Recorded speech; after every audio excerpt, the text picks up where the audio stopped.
You know, there is something rather mysterious about those hours when the world sleeps and you find yourself suddenly awake. 3 in the morning, 4, perhaps 5. The house is still, the streets empty, and yet your consciousness has been summoned from the depths of slumber, as if called by some invisible hand. Most people, when this happens, they curse their restless minds.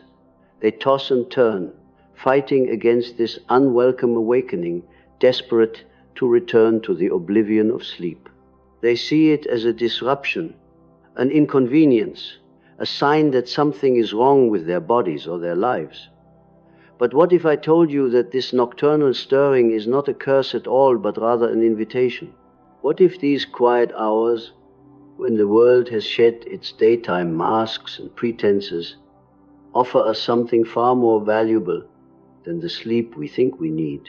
I have spent decades observing the human psyche, watching how we dance between consciousness and the unconscious, between the persona we show the world and the authentic self that dwells in the shadows. And I have come to understand that these early morning hours, these moments of unexpected wakefulness, are not accidents. They are appointments with our deeper selves, meetings arranged by forces within us that know something our conscious minds have forgotten. You see, during the day we are performers. We wear our roles like carefully tailored clothing. The businessman, the mother, the student, the friend. We speak the lines society has written for us, move through scenes choreographed by expectation and necessity. And this is not entirely wrong. These roles serve a purpose. They allow us to function, to contribute, to connect with others in the great theater of human existence. But something happens in those deep hours before dawn. The theater empties. The costumes come off.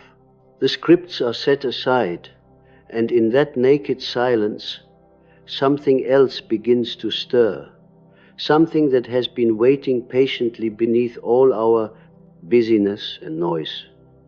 The first thing you must understand about these early morning awakenings is that they are not random. Your unconscious mind, that vast ocean of wisdom and knowing that flows beneath the small island of your conscious awareness, has its own schedule. It does not operate according to the clock on your wall or the demands of your calendar. It moves to rhythms far older and deeper than anything civilization has created. When you wake at 3 in the morning, your unconscious is trying to speak to you.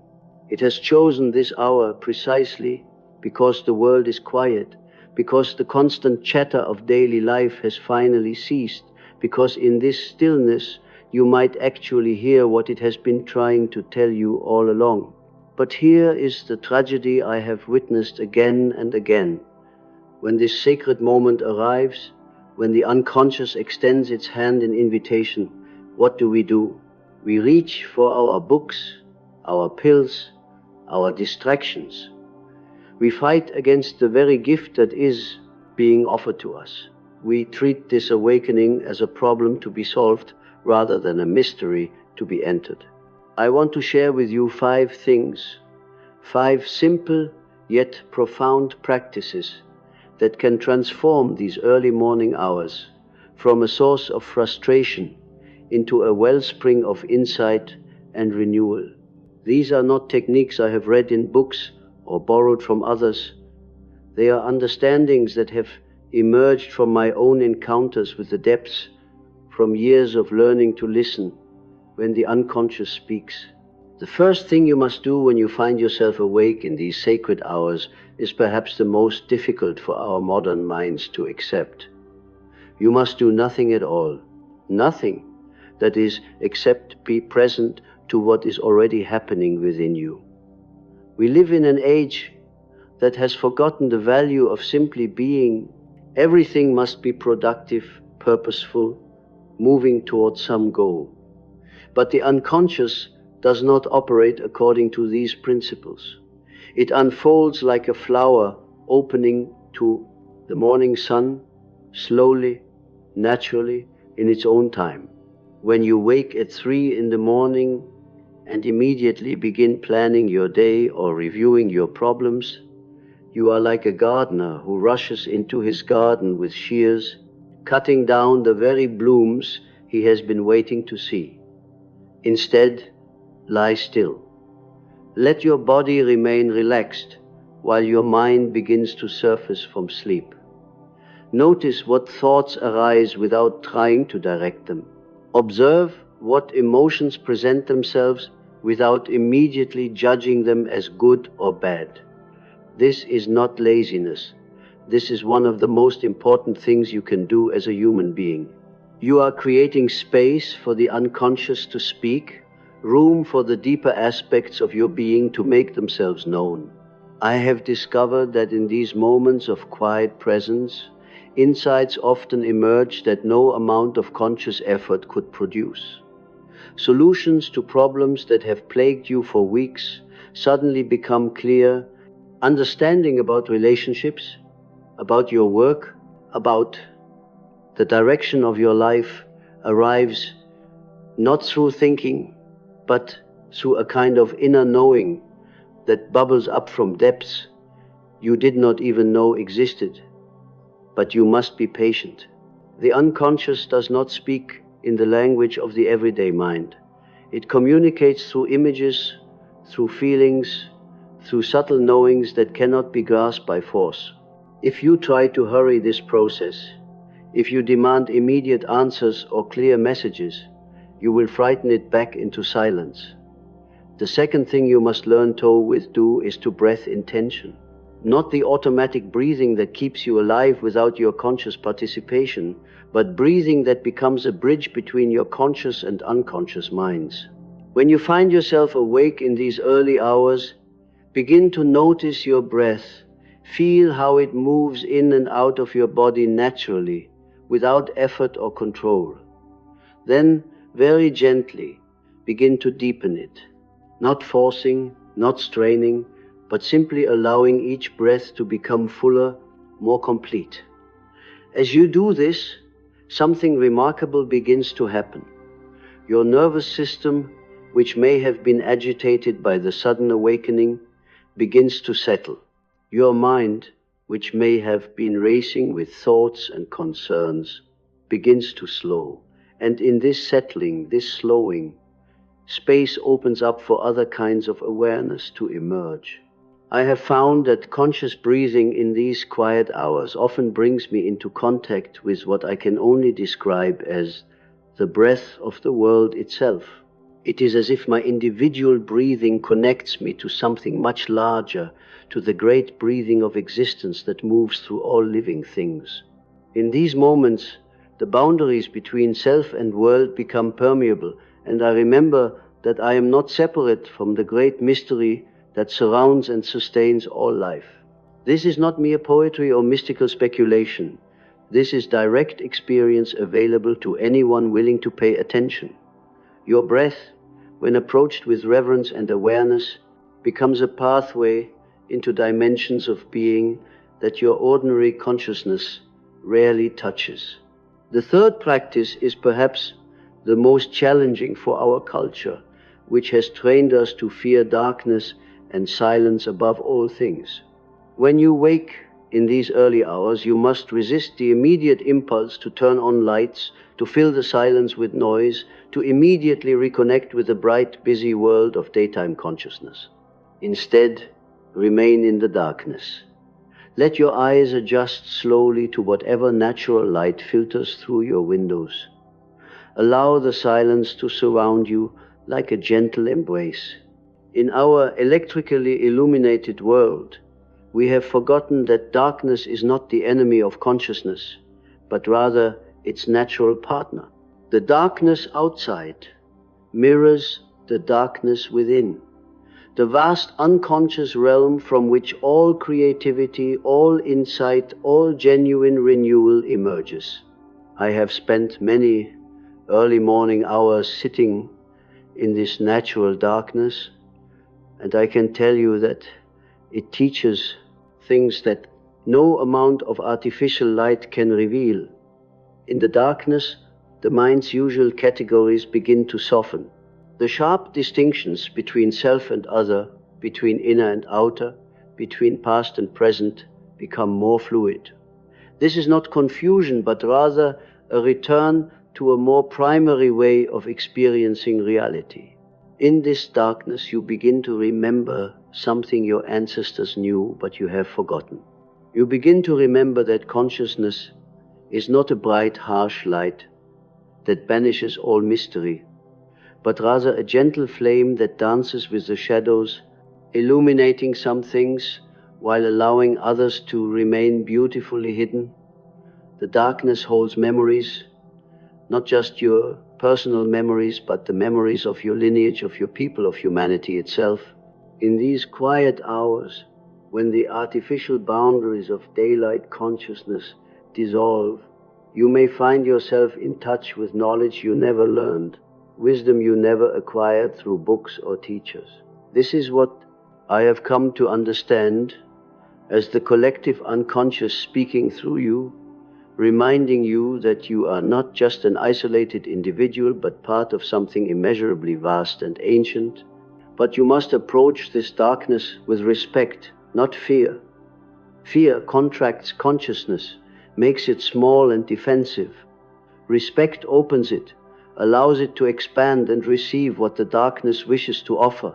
Sit quietly in your darkened room and let your awareness become spacious, Recept Lake reflecting the native like a calm sky. The fourth practice is one that may surprise you in its simplicity, yet I have found it to be among the most profound. When you are awake in these early hours, place your hand upon your heart and listen, not with your ears, but with your entire being.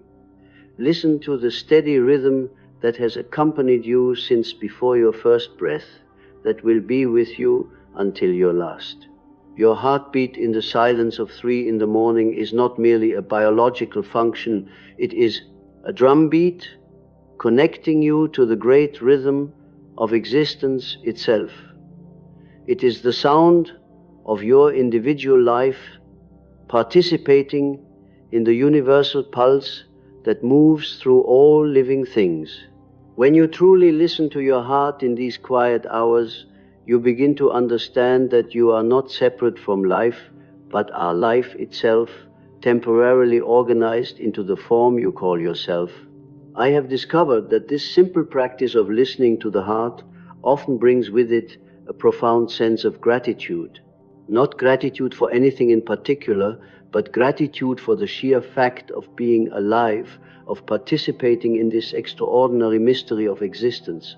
In our busy daylight hours, we take this miracle for granted. The heart beats, the blood flows, consciousness flickers like a candle flame, and we barely notice. But in the stillness of early morning, when you place your hand on your chest and really listen, you cannot help but be amazed. This amazement is not merely emotional. It is a form of knowledge, a direct understanding of your place in the great web of being. Your heart does not beat in isolation. It beats in rhythm with the hearts of all living creatures, with the pulse of the earth itself, with the great cosmic rhythms that govern the movement of stars and seasons. When you feel this connection, really feel it, something in you relaxes at the deepest level. The fear that drives so much of our daily activity begins to dissolve. The anxiety about whether you are good enough, successful enough, loved enough, fades into insignificance. You remember that you are already part of something perfect, something that needs no improvement, no validation, no external confirmation of its worth. Place your other hand on your belly and feel how your breathing naturally coordinates with your heartbeat. Feel how your entire body is a symphony of rhythms, all perfectly orchestrated without any conscious effort on your part. This is the wisdom of the body, the intelligence that animates you without your permission or understanding. In these moments, you may find yourself overwhelmed by the sheer improbability of your existence, by the countless perfect conditions that had to align for you to be here, now, conscious and breathing in this darkened room. The fifth practice is perhaps the most delicate, requiring a quality that our age has nearly lost entirely. You must learn to receive whatever arises in your consciousness during these sacred hours without immediately trying to understand it, categorize it, or make it useful.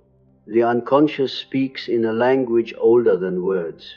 It communicates through images that seem to come from nowhere, through emotions that have no apparent cause, through sudden knowings that cannot be traced to any logical source. When you are awake at 3 in the morning and these mysterious communications begin to surface, your first impulse will be to make sense of them, to fit them into the familiar frameworks of your conscious mind. Resist this impulse. Instead, become like a careful gardener who knows that not every seed needs to be examined, categorized, and understood before it can be allowed to grow. Some insights need time to germinate in the darkness of not knowing before they can bloom into conscious understanding. I have learned to keep what I call an inner gallery during these early morning hours. When an image arises that seems to come from nowhere, I do not immediately ask what it means or how I can use it. I simply receive it, appreciate it, allow it to take up residence in my awareness. When an emotion surfaces that seems disconnected from anything in my outer circumstances, I do not rush to explain it away or fix it. I let it be present, let it move through me like weather moving through the sky. This requires a kind of trust that our rational age finds almost impossible to cultivate. We have been taught that everything must be explained, controlled, put to immediate use. But the unconscious operates according to different principles. It offers gifts that may not be unwrapped for months or years. It plants seeds that may not sprout until the conditions are exactly right. Sometimes during these quiet hours, I find myself remembering dreams I had forgotten, or understanding something about a relationship that had puzzled me for years. Sometimes a solution to a problem I have been wrestling with simply appears not as the result of thinking, but as a kind of gift from the depths. Other times, nothing dramatic happens at all, but I sense that something important is occurring beneath the surface of my awareness, like roots growing deeper in soil I cannot see. The key is to remain receptive without being passive, attentive without being demanding. You are not trying to have mystical experiences or profound insights. You are simply creating space for whatever wants to emerge from the depths of your being. Some mornings this will be profound. Other mornings it will be quiet, subtle, barely noticeable. Both are valuable. Both are necessary parts of the great conversation between your conscious and unconscious minds. What I have discovered through years of these early morning encounters is that the unconscious is not chaotic or random, as some would have us believe. It has its own intelligence, its own timing, its own purposes. But these purposes are not always immediately apparent to the conscious mind. They unfold over time, like a story being written by an author whose full intentions only become clear when you reach the final chapter. During these sacred hours, between 3 and 5 in the morning, you are being invited to participate in the writing of your own deeper story. Not the story your ego tells about your achievements and failures, your hopes and fears, but the larger story of your soul's journey through this particular lifetime. This story is being written whether you pay attention to it or not. But when you learn to be present during these mysterious hours of awakening, when you practice these simple disciplines of being still, breathing consciously, embracing darkness, listening to your heart, and receiving whatever arises, you become a conscious collaborator in its creation. You begin to understand that your life is not just a series of random events connected by the thin thread of personal memory, but a meaningful unfolding, a purposeful journey toward something you may not yet be able to name, but can somehow sense, like a distant music calling you home. These practices I have shared with you, they are not mere techniques to be applied mechanically, like a physician prescribing medicine for a headache. They are invitations into a different way of being with yourself, a different quality of attention that recognizes these early morning hours as sacred time, as moments when the ordinary boundaries of consciousness become permeable. But there is something more that happens during these hours, something I have observed not only in myself, but in the many souls who have sat across from me in my consulting room, sharing their dreams, their fears, their mysterious inner experiences. When you begin to honor these nocturnal awakenings, when you stop fighting against them and start receiving them as gifts, you discover that they are connected to something much larger than your personal psychology. You see, we are not isolated beings floating through existence like leaves blown by random winds. We are part of what I have come to understand as a great collective unconscious, a shared psychic space that connects every human soul to every other, past and present. And these early morning hours, when the veil between conscious and unconscious grows thin, are times when this connection becomes most apparent. I have had patients tell me of waking at 3 in the morning with the strangest certainty that someone they loved needed them, only to discover later that at precisely that hour, hundreds of miles away, that person was indeed in crisis. Others have awakened with solutions to problems they had never consciously considered, or with artistic visions that seemed to come from somewhere beyond their individual imagination. This is not supernatural phenomenon, though it may seem so to our materialistic age. This is the natural functioning of a psyche that extends far beyond the boundaries of the individual ego, a psyche that participates in patterns and rhythms that our daylight consciousness cannot perceive. When you wake at 3 in the morning, you are not just waking into your personal darkness, you are waking into the darkness of the world itself, into the great unconscious ocean from which all consciousness emerges. In these moments, if you know how to listen, you may hear not just your own heart beating, but the great heart of humanity itself, pulsing with its ancient sorrows and joys, its eternal questions, and its timeless wisdom.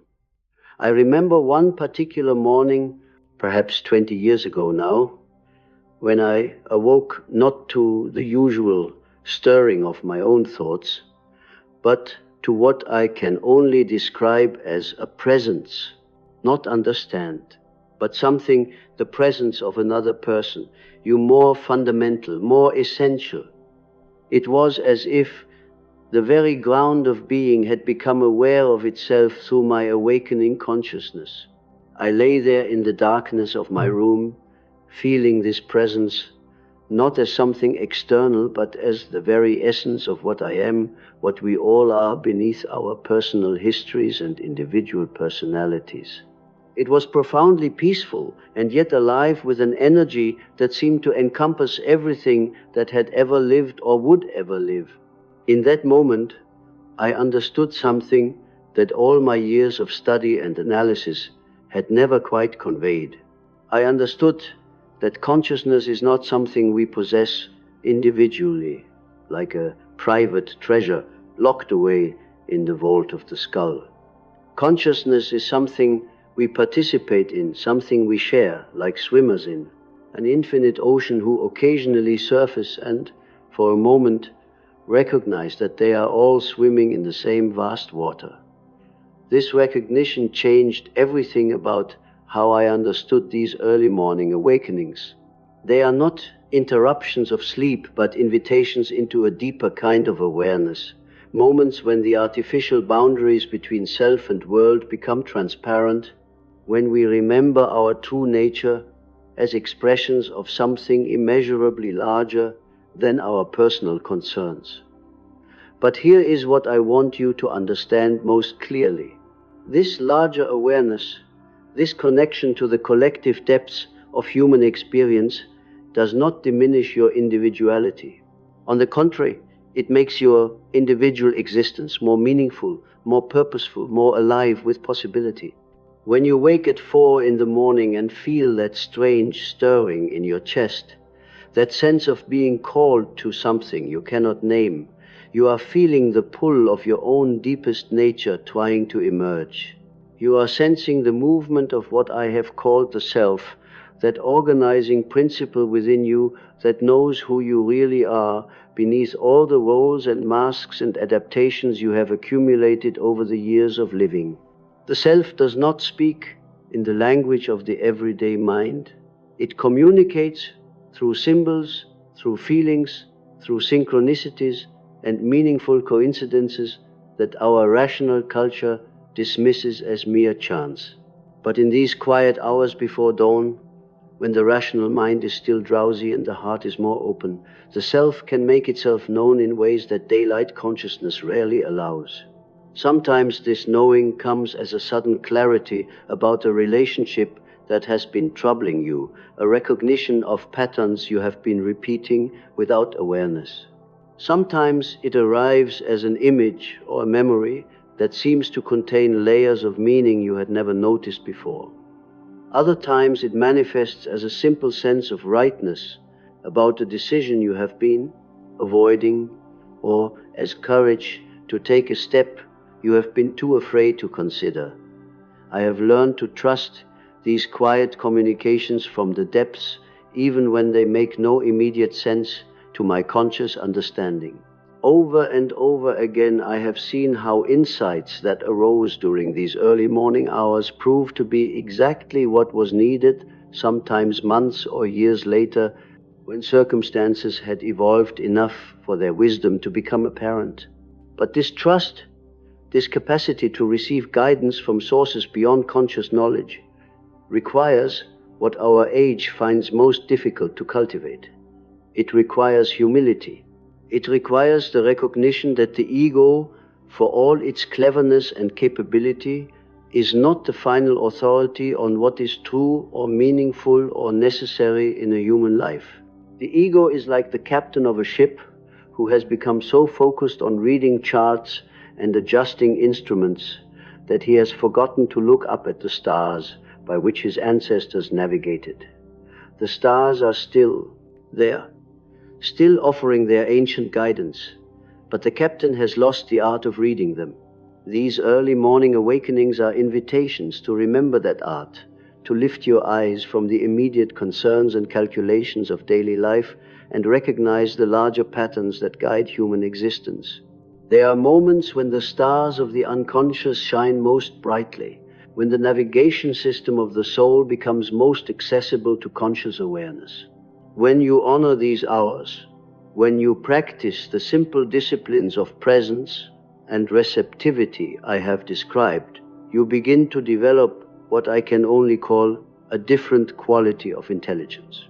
Not the sharp analytical intelligence that serves you so well in your work and relationships, but a more intuitive, holistic intelligence that perceives meaning and connection where logical analysis sees only random events.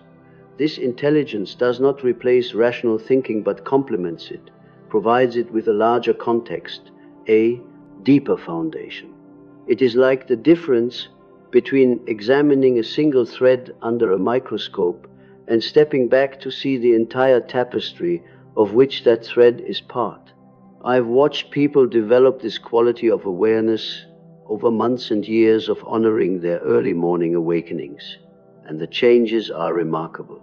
They become more creative, more decisive, more attuned to the subtle currents of meaning that flow through their daily experiences. They develop what seems like an uncanny ability to be in the right place at the right time, to know things they have no logical reason to know, to make choices that prove wise in ways they could never have anticipated. But perhaps most importantly, They develop a kind of inner certainty, a trust in life itself that allows them to move through uncertainty and difficulty with a quality of faith that cannot be shaken by external circumstances. They have touched something in themselves that is deeper than fear, stronger than doubt, more enduring than any temporary success or failure. This is what these sacred hours offer you. Not answers to all your questions, not solutions to all your problems, but connection to a source of wisdom and strength that has been waiting patiently within you all along, waiting for you to create the quiet space where it can make itself known. The world will try to convince you that these awakenings are problems to be solved, symptoms to be medicated away. The world values only what can be measured and controlled and put to immediate practical use. But you must learn to value what the world cannot see, to treasure what cannot be quantified, to trust what rational analysis cannot explain. Your soul is trying to speak to you in these quiet hours. It has been trying to speak to you for years, perhaps for decades. But the noise and busyness of modern life have made it almost impossible for you to hear its voice. Now, in these moments of unexpected wakefulness, it is making one more attempt to reach you, to remind you of who you really are, beneath all the accumulated layers of adaptation and compromise. Will you listen? Will you create the space for this deeper conversation to unfold? Will you trust that there is intelligence at work in your life that extends far beyond the narrow boundaries of your conscious understanding? These are not small questions.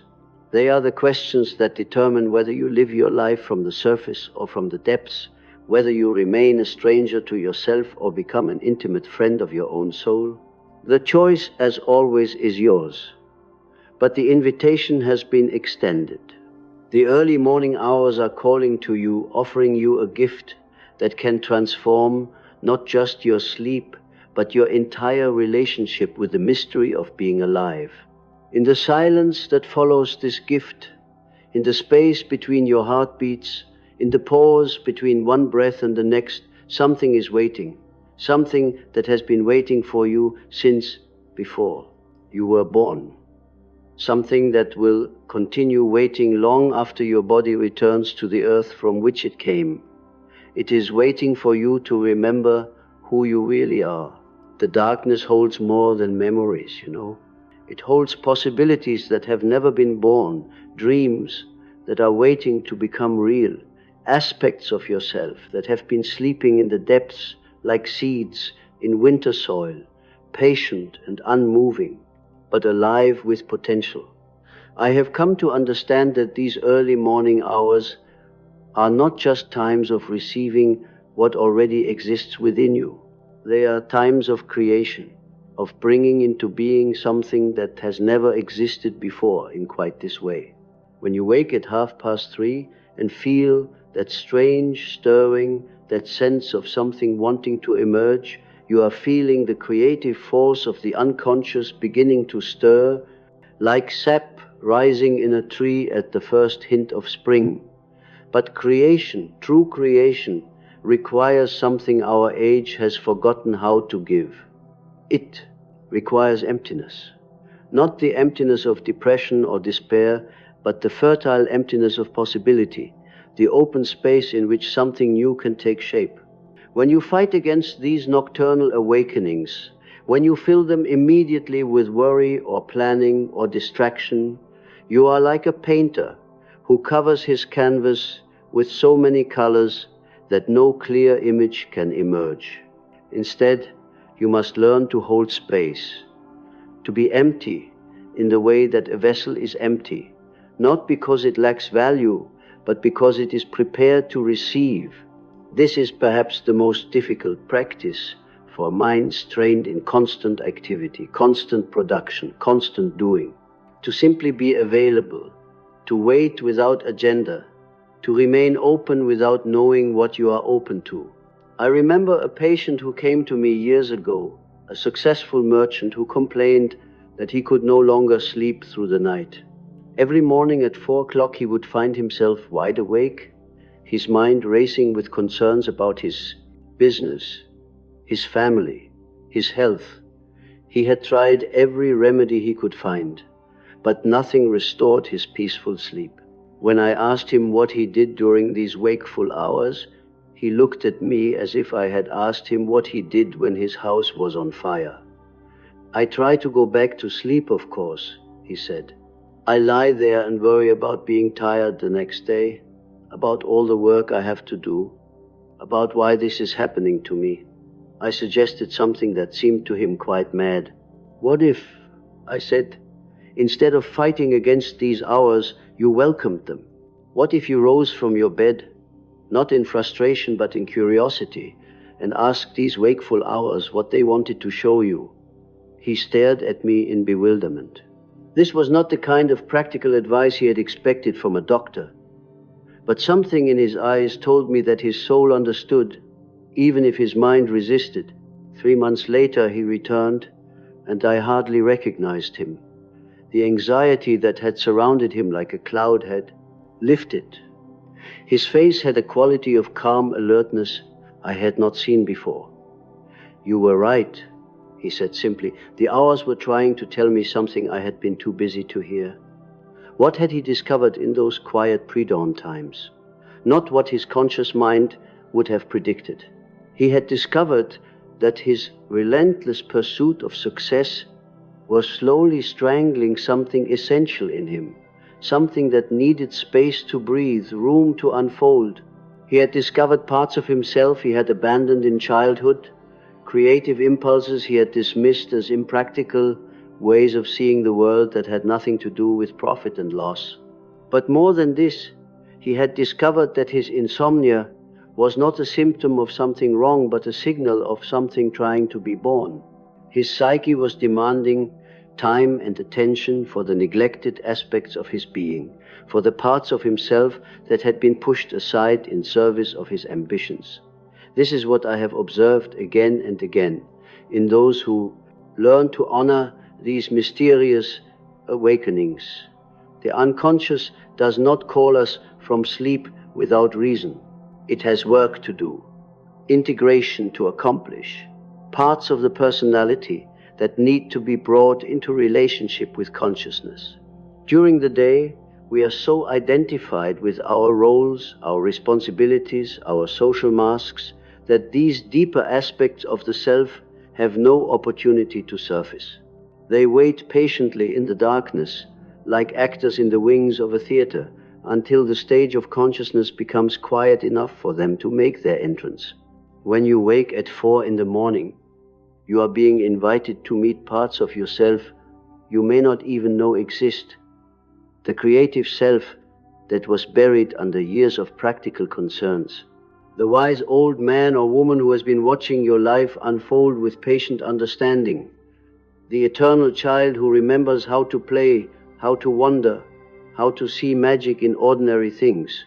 These are not metaphors or psychological concepts. They are living realities within your psyche, autonomous aspects of your being that have their own perspectives, their own wisdom, their own gifts to offer, but they can only emerge when the dominant personality steps relax aside, when the ego's its grip on consciousness and allows other voices to speak. I have learned to think of these early morning hours as a kind of inner parliament, where all the different aspects of the self can gather to share their concerns, their insights, their dreams for the future. During the day, only one representative speaks, the one we call our conscious personality. But in these quiet hours, the full assembly can convene. Sometimes what emerges is the voice of the body, tired from years of being ignored, asking for better care, different foods, more movement, more rest. Sometimes it is the voice of the heart, pointing out relationships that have grown stale, connections that need tending, love that needs to be expressed before it is too late. Other times it is the voice of the soul itself, the deepest aspect of your being that knows why you came into this life, what you are here to accomplish, what gifts you carry that the world is waiting to receive. This voice speaks rarely in our noisy age, but when it does speak, everything else falls silent. To hear these voices, you must cultivate what I call inner hospitality. You must become a gracious host to all the aspects of yourself, even the ones that make you uncomfortable, even the ones that challenge your preferred image of who you are. This is not always pleasant work. Sometimes what emerges from the depths is anger you have been suppressing, grief you have been avoiding, fear you have been denying. The unconscious does not edit itself to make you comfortable. It presents what is true, what is real, what needs attention, regardless of whether you want to deal with it or not. But here is what I have discovered through decades of this work, both in my own life and in the lives of those who have trusted me with their inner struggles. When you learn to welcome even the difficult emotions, even the uncomfortable truths, they begin to transform. Anger becomes passion for justice. Grief becomes compassion for all who suffer. Fear becomes wisdom about what truly matters. This transformation cannot be forced or hurried. It happens in its own time, according to its own mysterious laws. But it happens more readily when you create the right conditions, when you offer these early morning hours as sacred time, as space set aside for the inner work that cannot be accomplished in the bright, busy whirl of day. I want to tell you something that may sound strange to ears trained in the certainties of modern science. These hours between 3 and 5 in the morning are not just psychologically significant, they are cosmically significant. They correspond to what the ancient traditions called the hour of the soul, when the veil between the visible and invisible worlds grows thin. This is not superstition, but recognition of rhythms that govern more than just human psychology. The earth itself breathes differently in these hours. The magnetic fields that surround our planet shift in subtle ways that sensitive instruments can measure. The very fabric of space and time seems more malleable, more responsive to consciousness. When you wake in these hours and feel that strange sense of expanded awareness, that feeling of being connected to something vast and mysterious, you are not imagining things.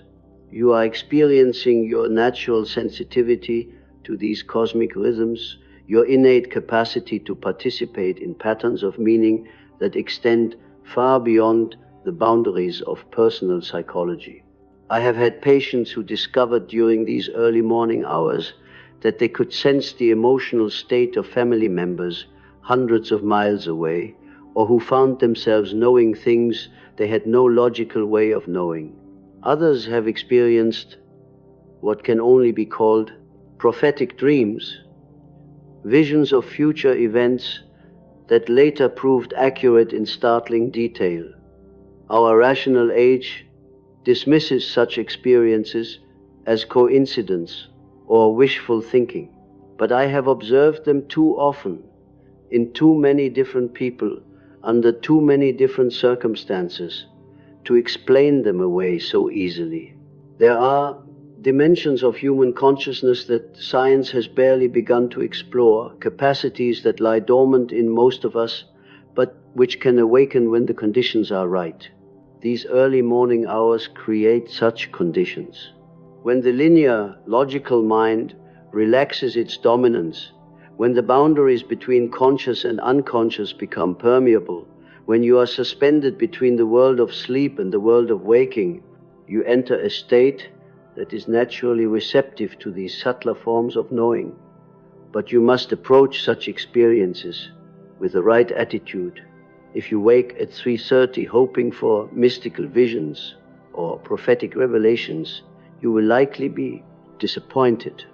The unconscious does not perform on demand.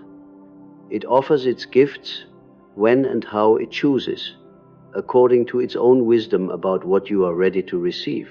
More often than not, what emerges in these quiet hours is much more ordinary, and yet, in its own way, just as miraculous. A memory from childhood that suddenly makes sense of a pattern you have been repeating in your adult relationships. An insight about your work that opens new possibilities you had never considered. A feeling of gratitude so profound that it changes your entire perspective on life. These may seem like small things compared to dramatic mystical experiences, but I have learned that the unconscious is more interested in healing and wholeness than in providing spectacular entertainment. It offers what serves your deepest growth, what helps you become more fully yourself, what enables you to live with greater authenticity and purpose. When you receive these gifts, even the quiet ones, even the ones that seem insignificant at first glance, you must treat them with respect. Write them down if you can do so without disturbing the delicate state of consciousness from which they emerged. Hold them gently in your awareness throughout the day. Notice how they resonate with your daily experiences, how they add depth and meaning to encounters that might otherwise seem routine. Over time, you will begin to see patterns, connections that link these early morning insights to the larger story of your life. You will start to understand that your existence is not a random series of events, but a meaningful unfolding, guided by intelligence that operates from depths you are only beginning to fathom. This understanding changes everything about how you approach your daily life. Problems that once seemed overwhelming become opportunities for growth. Relationships that felt stuck begin to reveal new possibilities. Work that had become routine suddenly opens into creative exploration. But perhaps most importantly, you develop a quality that our age desperately needs but rarely cultivates. You develop patience with the mysterious rhythms of your own becoming. You learn to trust that your life is unfolding exactly as it needs to unfold, even when you cannot see the larger pattern, even when the path ahead seems unclear. This trust is not passive resignation, but active faith.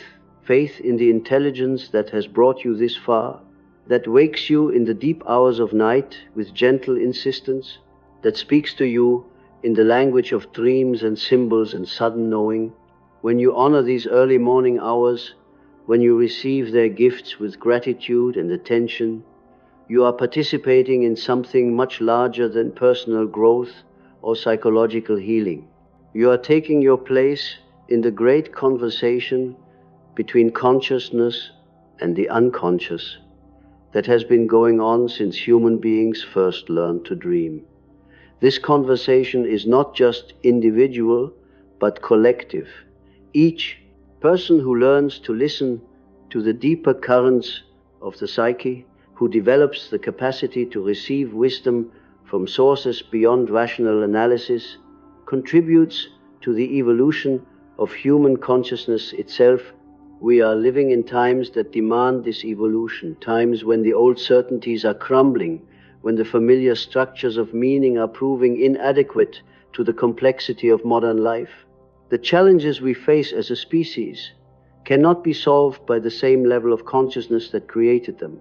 They require access to deeper wells of wisdom, more integrated ways of knowing, more holistic approaches to understanding our place in the web of existence. These early morning awakenings, these mysterious hours when the soul speaks most clearly, may be one of the ways that this new consciousness is trying to emerge. Not through dramatic revelations or supernatural interventions, but through the quiet, patient work of individuals learning to listen to the wisdom that lives within them. When you wake at 4 in the morning and feel that familiar stirring, that sense of being called to something you cannot name, you are feeling the pull of this evolutionary movement. You are being invited to participate in the birthing of a new way of being human, a way that honors both reason and intuition, both the achievements of consciousness and the mysteries of the unconscious. This is not a small calling. This is perhaps the most important work any of us can do in these times of transition and uncertainty. To become fully conscious not just of our personal psychology, but of our connection to the larger patterns of meaning that govern human existence. To develop the capacity to receive guidance from sources that transcend the limitations of individual knowledge. The morning hours are waiting for you. They have always been waiting. They will wait patiently until you are ready to accept their invitation to step into the deeper currents of your own being, to discover who you really are when all the masks and roles and social adaptations fall away. In that discovery lies not just personal fulfillment, but the hope of our species, the possibility that we might yet learn to live with the wisdom and compassion that these dangerous times demand. The darkness is pregnant with light. The silence is full of unspoken words. The emptiness holds all possibilities. Will you wake? Will you listen? Will you receive what is being offered? Your soul knows the answer. It has always known. It is simply waiting for your conscious mind to remember what the depths have never forgotten. That remembering, you see, is not something you achieve once and possess forever. It is more like tending a flame that must be fed each day, each hour, each time you find yourself pulled away from the center of your being by the thousand demands and distractions that modern life presents. I have watched people discover this truth in these sacred hours, only to forget it completely by the time they reach their office or their daily responsibilities. The memory of that deep connection, that sense of belonging to something larger than their personal concerns, fades like a dream in daylight, and they wonder why their lives feel so empty, so disconnected, despite all their achievements and acquisitions. This is why these early morning practices must become more than occasional occurrences. They must become a discipline, a devotion, a commitment to the relationship with your deeper self. Not because you should, not because some authority demands it, but because once you have tasted this connection, once you have felt the peace that comes from touching the eternal within yourself, you cannot bear to live without it. But discipline in this sense does not mean forcing yourself through rigid routines or punishing yourself for moments of forgetfulness. The unconscious responds to gentle persistence, not harsh demands. It is like courting a shy animal that will approach only when it senses genuine care, genuine patience, genuine respect for its mysterious nature. There will be mornings when you wake at 3 and feel nothing but restlessness, when the darkness seems empty rather than full of possibility, when your breath feels mechanical rather than sacred. These are not failures. These are simply the natural rhythms of consciousness, the ebb and flow that governs all living things. On such mornings, the practice becomes even more important, though in a different way. Instead of expecting profound insights or mystical experiences, you simply offer your presence.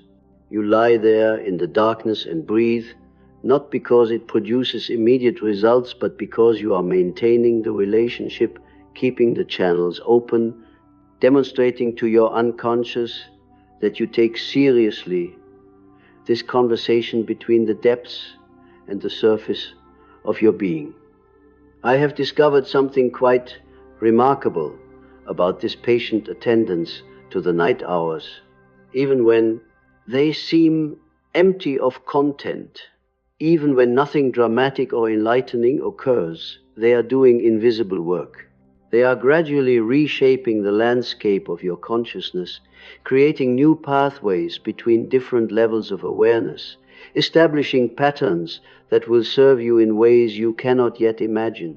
It is like water wearing away stone so slowly that no single drop seems to accomplish anything, yet over time carving canyons of extraordinary beauty and depth.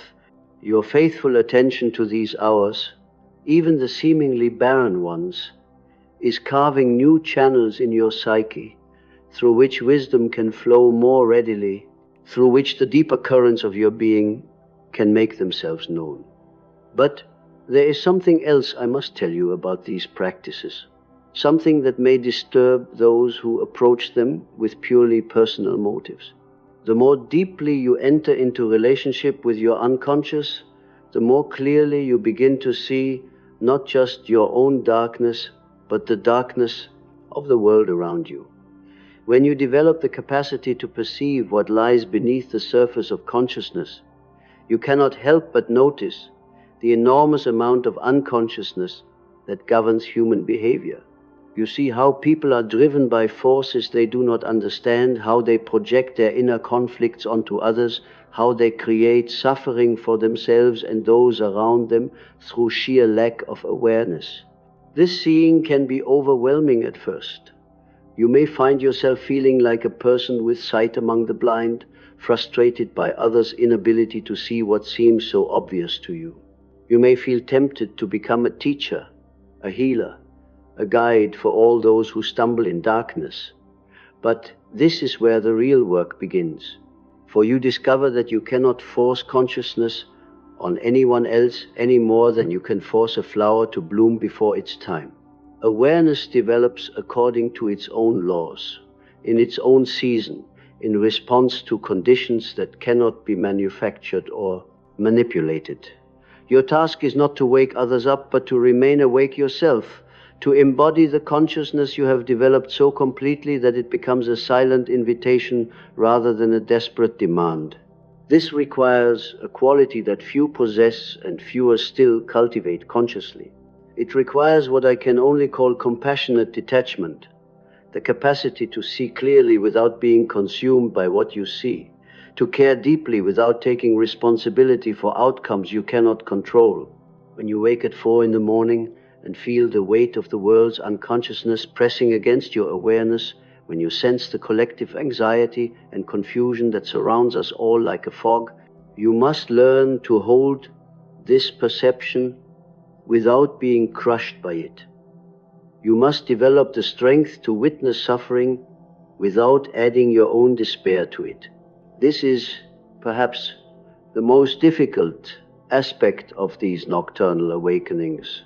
As your sensitivity increases, as your capacity to perceive the deeper currents of existence grows stronger, you become more and more aware of the pain that most people carry without even knowing it. You feel the loneliness behind the social masks, the fear beneath the confident facades, the grief that everyone learns to hide from themselves and others. But here is what I have learned through decades of carrying this awareness. When you can hold such perceptions with love rather than judgment, when you can witness pain without adding your own resistance to it, something extraordinary happens. Your very presence becomes healing, not because you do anything specific, but because you offer something the world desperately needs and rarely receives. You offer the gift of being truly seen and accepted exactly as you are. Not the version of yourself you think you should be, not the image you project to gain approval, but the full, complex, contradictory reality of your human existence. This acceptance does not condone harmful behavior or ignore genuine problems. It simply recognizes that beneath all the confusion and unconsciousness, beneath all the mistakes and failures and misguided attempts at happiness, there is something essentially good, something worthy of love. When people encounter this quality of presence, they begin to relax at levels they did not even know were tense. They start to remember who they are beneath all the roles and adaptations they have accumulated. They feel permission to be authentic, to let down their guard, to show the vulnerability that connects all human hearts. This is the real gift these early morning hours can give you. Not personal enlightenment or individual advancement, but the capacity to serve life itself by becoming a space in which consciousness can flower more freely. You become like fertile soil in which seeds of awareness can take root and grow, not through your effort or intention, but through your simple willingness to be present to what is. But to offer this gift authentically, you must first receive it yourself. You must learn to meet your own darkness with the same compassionate acceptance you extend to others.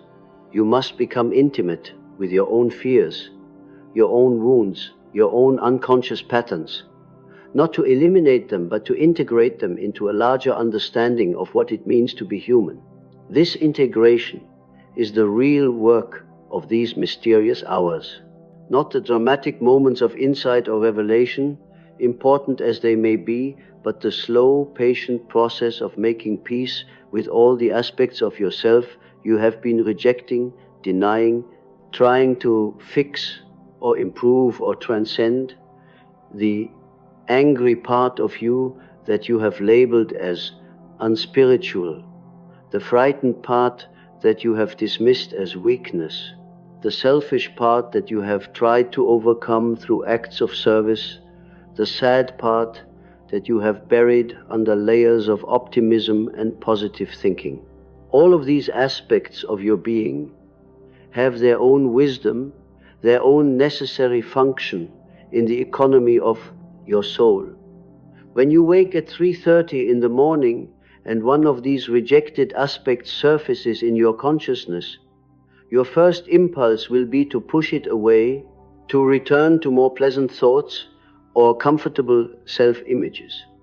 But this is precisely when the real work can begin. Instead of pushing away, you lean in. You become curious about this unwelcome visitor. What does it want? What is it trying to tell you? What need is it expressing that your conscious personality has been ignoring or dismissing? I remember a morning years ago when I woke to find myself filled with what I can only describe as rage. Not anger at anything specific, not frustration with particular circumstances, but a deep primal fury that seemed to come from the very core of my being. My immediate reaction was to dismiss it, to explain it away, to find some reasonable cause that I could address and thereby eliminate this disturbing emotion. But something made me pause. Perhaps it was years of training in paying attention to the unconscious, or perhaps it was simple exhaustion from decades of trying to be reasonable about everything. Whatever the cause, I found myself asking this rage what it had to say, what it was protecting, what it knew that my civilized consciousness had forgotten. What emerged was startling.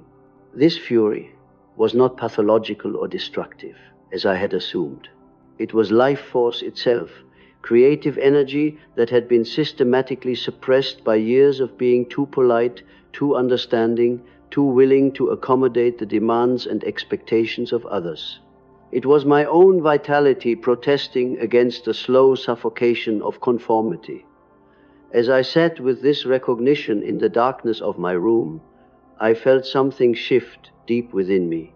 Not the rage disappearing, but rather finding its proper place in the larger constellation of my being.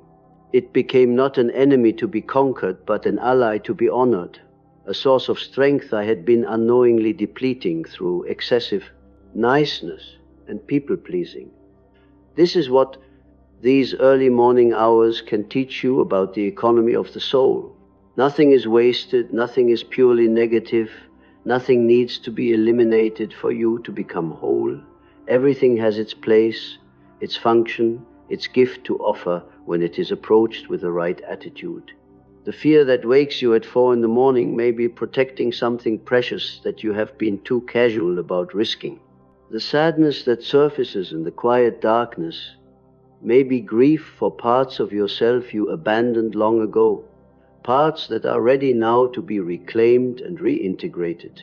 The anger that disturbs your peace may be passion for justice and truth that has been sleeping too long. But this integration cannot be forced or hurried. It happens in its own time, according to its own organic rhythms. Your task is simply to create the conditions in which it can occur naturally, to offer the hospitality of your awareness to whatever aspects of yourself are ready to emerge from the shadows. This is why these practices I have shared with you must be approached with infinite patience and gentleness. You are not trying to accomplish anything specific, not working toward any particular goal or outcome. You are simply making yourself available to the natural process of becoming whole, of allowing all the scattered parts of your being to find their way home to the center of who you are. And as this process unfolds, as you become more and more comfortable with the full spectrum of your human experience, something remarkable begins to happen in your daily life. You become less reactive, less defensive, less afraid of other people's emotions and opinions. You develop what I call psychological stability, not the brittle stability of rigid control, but the flexible stability of deep roots. When someone expresses anger, you do not automatically become defensive because you have made peace with your own capacity for rage. When someone shows fear, you do not rush to reassure them away from their feeling because you know that fear often carries important information. When someone displays sadness, you do not immediately try to cheer them up because you understand that grief is often the price of love, and love is worth any price.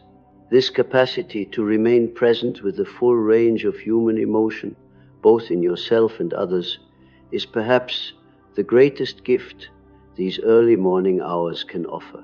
It makes you a healing presence in a world that is largely defended against its own feelings, largely afraid of the very emotions that connect us most deeply to life and to each other.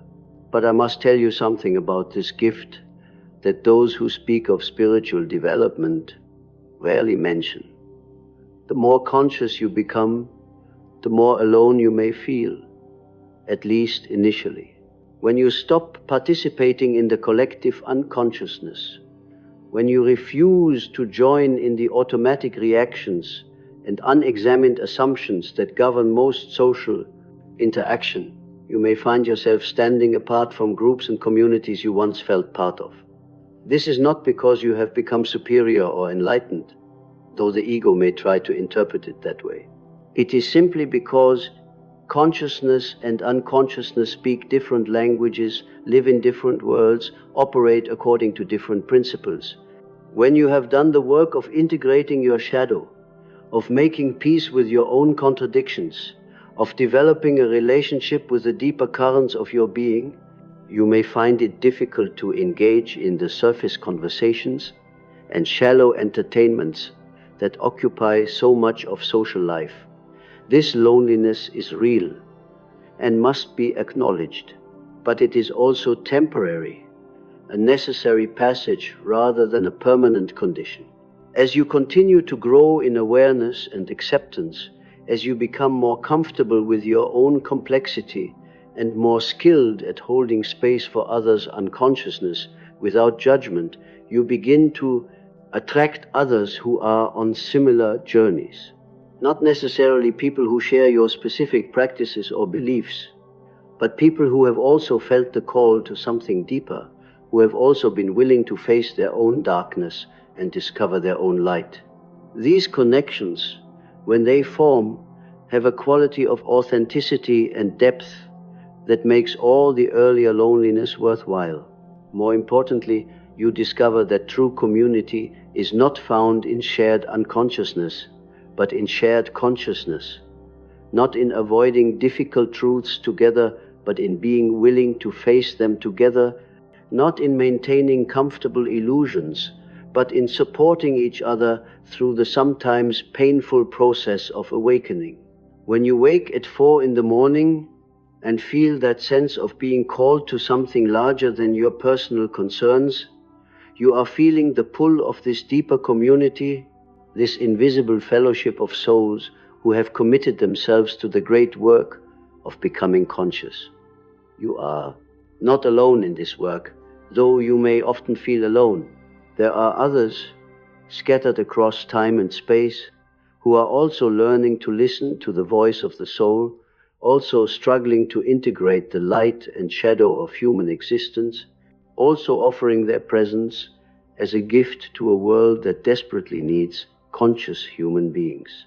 This recognition can sustain you through the difficult passages, through the times when the work feels too demanding or the progress too slow. You are part of something much larger than your individual journey toward wholeness. You are participating in the evolution of human consciousness itself, contributing to the slow but inexorable movement toward a more aware, more compassionate, more integrated way of being human. The early morning hours are your appointment with this larger purpose, your opportunity to receive guidance and strength for the work you came here to do.